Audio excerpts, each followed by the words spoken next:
Okay, let's have a look at the triggers, or better yet, custom triggers. We have already mentioned that if you do not input any value in the trigger column, the sequencer will generate for you an automatic gate on and off if there are nodes in the pattern. So let's play this pattern. Let's add some nodes. Okay, we have some nodes here. So what's happening is that even if I did not set custom triggers, I have an automatic gate on when I have a new node, and actually I have an automatic gate off, and then a gate on, a gate off just before a new node is present in the pattern, so that you can start writing your track without having to worry about creating custom triggers. If I'm reducing the release on the envelope for this node, so I can show you that you also have these square brackets, okay? And this will stop your gate. So if you add here, for example, so you can change the length, the duration of your nodes this way. Let's now go back to a longer release. Let's add a node here again. And let's play around with these triggers. You have 15 different lengths of triggers you can add. They start from 10, and this is actually 5 millisecond trigger, as you can see from the oscilloscope. Those are your 5 millisecond triggers. And then, to actually have triggers of different length, you just need to make sure that you have a number that is a non-zero digit followed by 0. So 10, 20, 30, 40, it's a 20 millisecond trigger. So this was 5, 10, 15, 20. And these go all the way to F0, so 8, 9, all the way to F0. Now you can get a better idea of the trigger lengths depending on the release of the node, your envelope is opening and closing the VCA after it gets triggered. But you can see clearly from the oscilloscope that this is a 20 millisecond trigger. And this, for example, is a 5 millisecond trigger. I'm setting the same one for each node. And of course, the changing these triggers length, it's also useful if you are maybe triggering drum modules or triggering other sequencers, they require a longer or a shorter trigger to function properly. Another value you can set for these triggers is 0. If you set the trigger to 0, you are stopping the trigger output from outputting a trigger. So if I was to play this,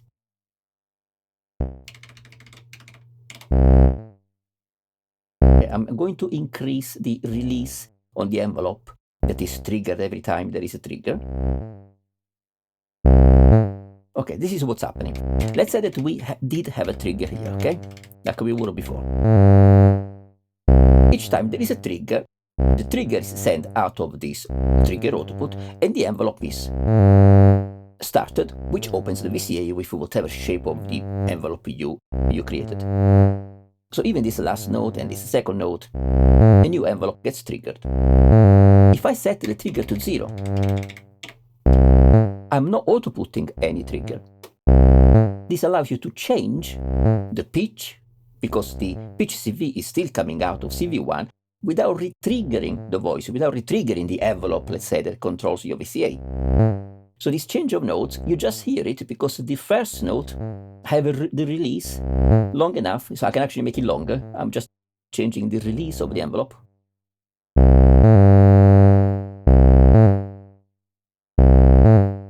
Right? So this is just because this node, the first node, the envelope is so long that it's still on release when it gets over here. So you can change the pitch of an end of a node without actually retriggering the envelope. Retriggering would sound different. envelope is retriggered here with 0.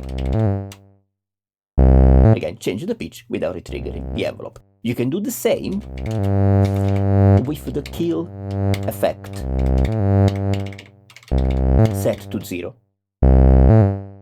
Again, with the kill effect set to 0, you are killing, you are shutting off the trigger output for the track. So you can see here a change in pitch, because the release, I'm going to make the release longer. Right, this is the release of the envelope that was triggered here, but here there is no new retriggering of the envelope. I'm going to make the release shorter.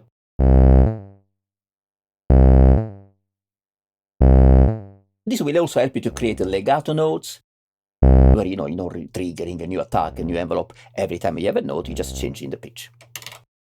Okay.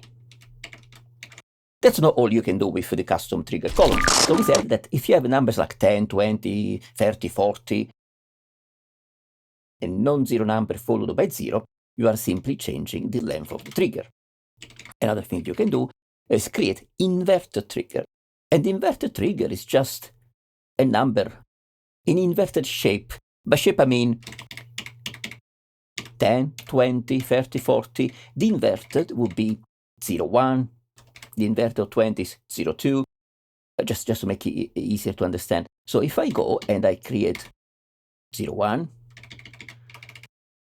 0, 0, all the way to 0f, I'm creating an inverted trigger. And this number, 1, 0, B, 0f, or 0, 7, decides the length of the delay before the trigger starts.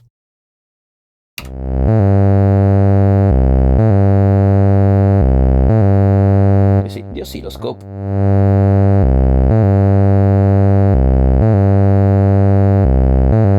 So this is shorter delay, so the trigger happens quite quick.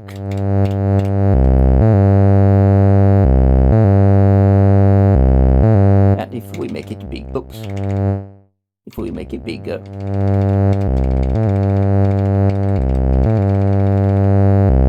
see, the delay is bigger before the trigger goes up. Okay. Again, delayed triggers, they come handy if, for example, you have a kick which is triggered, right, or pretty quick, and then you want to offset maybe the triggering of a hat to happen just a little bit, slightly behind the kick. You can add a delayed trigger for that and change the feel. But to changing feel and so on, we also have a groove column where we're going to talk about the groove later when we get there. Now, the other thing you can do is create trigger repeats. Okay, we said if you have a number like this, 10, 20, 30, 40, all the way to F0, you are simply changing the length of a trigger, going from 5 milliseconds, increments of 5 milliseconds, so 5, 10, 15, 20, and so on. If you use the inverted version of these numbers, so instead to 0 use 0, 2, you are creating those delayed triggers, we just saw before, 0, 2, 0, 3, 0, 4 to 0f. If you have a number instead, where both digits are not 0, you are creating trigger repeats, where the first digit, 1, let's say 1, 2, 3, they are setting the trigger length. So 5 milliseconds, 10 milliseconds, 15 milliseconds, 20 milliseconds, and so on. The second digit determines the number of repeats. So if this was just a 10, it's just a trigger with 0 repeats. If I was going to play the sequencer,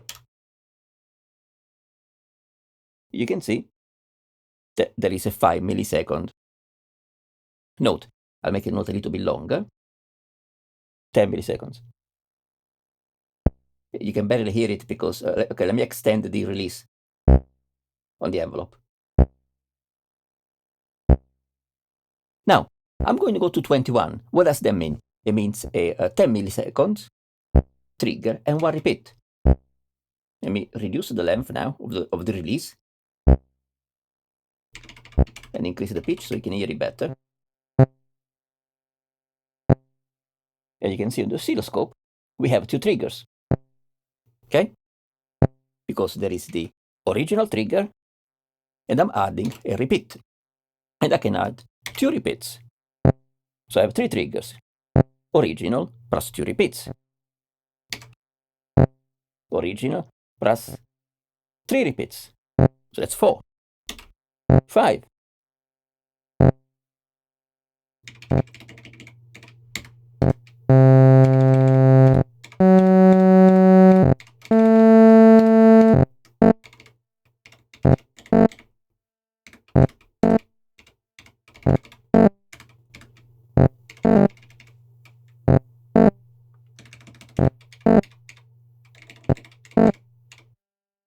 One repeat, so 2 triggers, 3 repeats, 4 triggers, and no repeat, just 1 trigger. 2, 4, 0.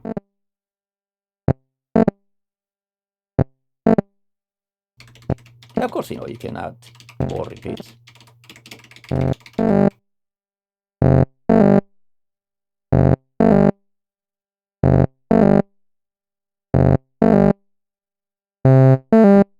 I'm increasing the release of the envelope.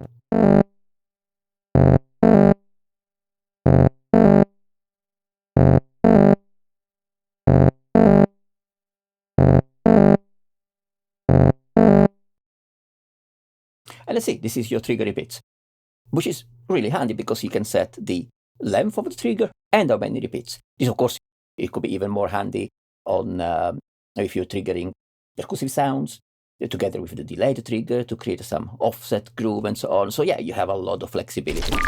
We have 2 more special values for the triggers. If you remember, we said, okay, let's put this to 40, just so we have a 20 millisecond triggers. Okay. So there you go. I'm going to increase the release on the envelope. Okay, so this is 3 notes, 20 millisecond trigger per note.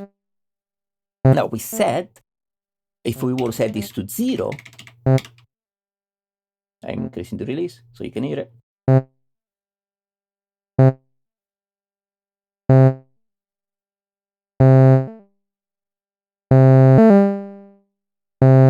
So the trigger is actually off, and you can use it to change the pitch without triggering the envelope. But there is 2 more values. One is FE.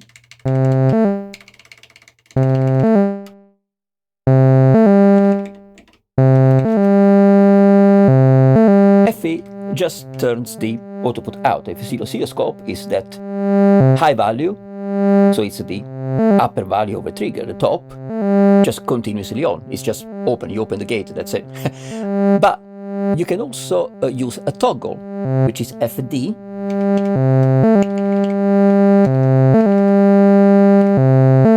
With FD, it's a toggle, so it's on, off, on.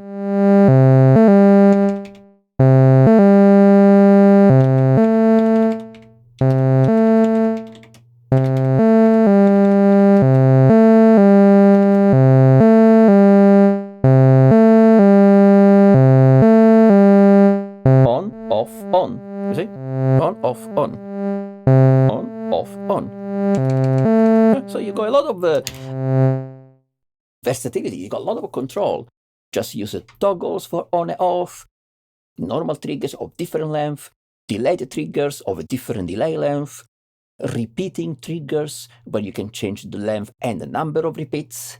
You can set the trigger to 0, so you just change the pitch without re-triggering the envelopes. You can do a kill signal, which is the same thing. About the kill, actually, one more thing I forgot to show you is the kill parameter, because we said, let's play the sequence.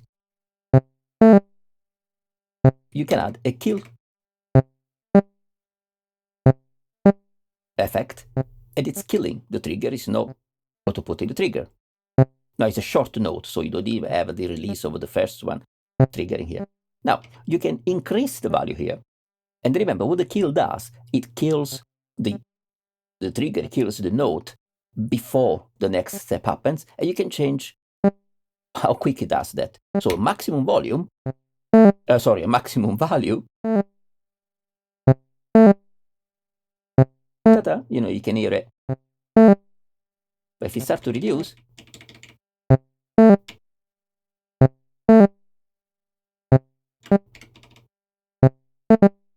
This is quite staccato compared to the longer opening.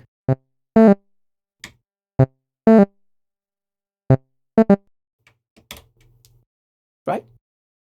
So guys, you have a automatic get on and off. You can mute, you can shut a note off before the next one is triggered, and you can put this anytime after the note is actually played, so you can change the length of the note this way. You can set trigger of different length, 5 milliseconds increments. You can set the trigger to off 00. You can set inverted triggers, which are delayed triggers, and you can choose the length of the delay before the trigger happens. Then you can create repeat triggers or trigger repeats, where you can change the length of the trigger and the number of repeats for the trigger. Or you can use the kill effect to turn that trigger off or change how quickly it turns off before the next step. So yeah, there is a lot of things you can do at the per step level, playing around with triggers, length, on, off. You have the FD control for toggling it, the FE value to just switch it on. So yeah, have fun. I mean, you can really control your voices with very fine detail in this way.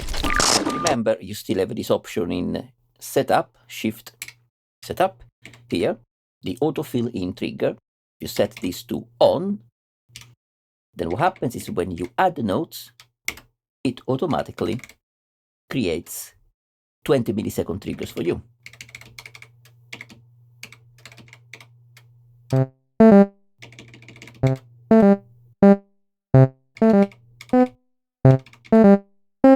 Okay, so you don't have to do it manually. But then, of course, you can always go here and change it.